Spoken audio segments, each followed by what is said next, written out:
Bonjour, c'est Daniel Potier. Je suis très heureux de te retrouver tout à nouveau aujourd'hui pour partager ensemble le message de la parole de Dieu.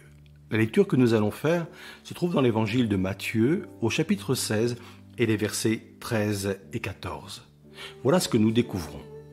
Jésus demanda à ses disciples : « Qui dit-on que je suis, moi, le Fils de l'homme ?»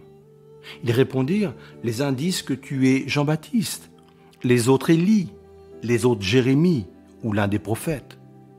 Et vous, leur dit-il, qui dites-vous que je suis ? Simon-Pierre répondit : tu es le Christ, le Fils du Dieu vivant. Et à cette proclamation, on veut dire Amen. Qui dites-vous que je suis ? C'est une bonne question, qui est au cœur même du christianisme.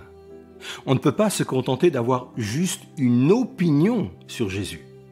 Nous ne pouvons pas nous en sortir uniquement en disant qu'il était un grand penseur, un grand philosophe ou un grand prophète comme les autres.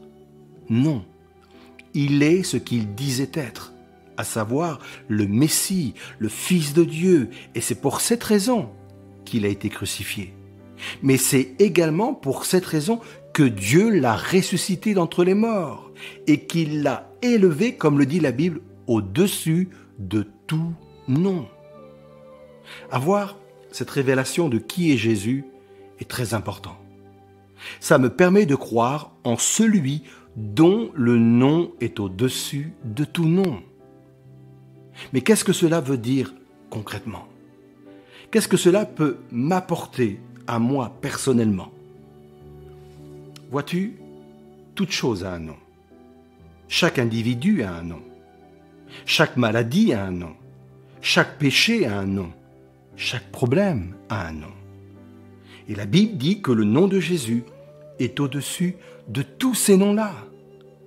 Quel est le nom de ton problème ? Le nom de Jésus est au-dessus de ce nom. Quel est le nom du péché avec lequel tu te bats depuis trop longtemps ? Le nom de Jésus est au-dessus de ce nom. Quel est le nom de ta maladie ? Le nom de Jésus est au-dessus de ce nom. Vois-tu combien il est important de répondre à cette question ? Qui est Jésus pour toi ? Car ta réponse va impacter la façon dont Dieu pourra agir dans ta propre vie. Alors sois béni et à très bientôt.